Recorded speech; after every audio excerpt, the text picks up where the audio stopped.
Well, topping business tonight, Barbadian currency is extremely illiquid and is not functioning as a unit of exchange. CEO of Williams Industries, Tom Hall, believes this is the root cause of Barbados' economic woes.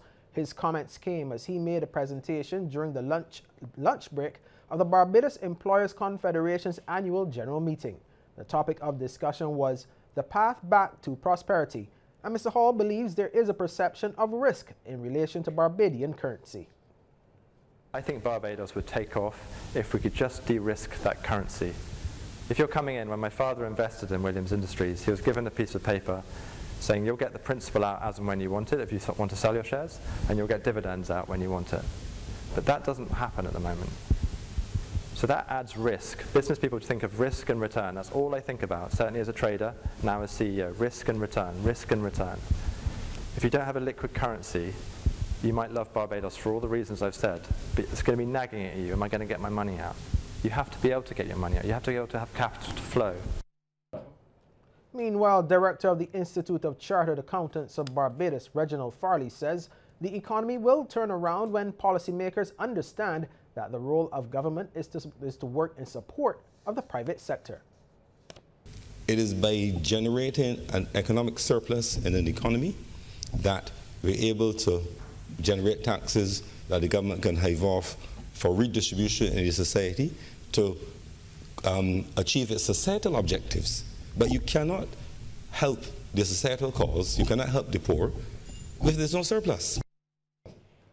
Thanks to a revenue boost from strong passenger demand and increased cargo business, together with enhanced cost management, Caribbean Airlines got off to a great start in 2018. Caribbean Airlines today reported its first quarter unaudited results for 2018, and revenues and earnings are both ahead of budget and a considerable improvement on the same period in 2017.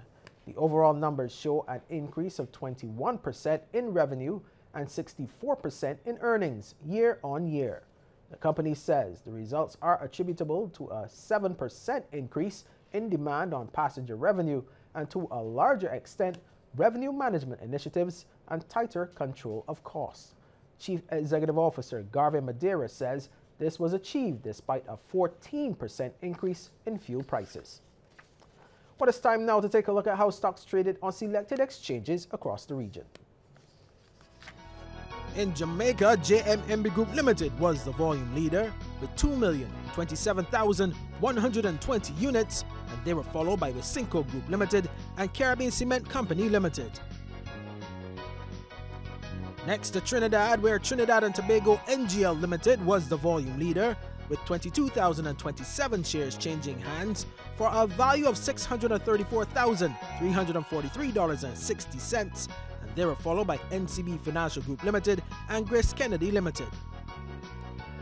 And in Barbados, there was no trading activity on the regular market.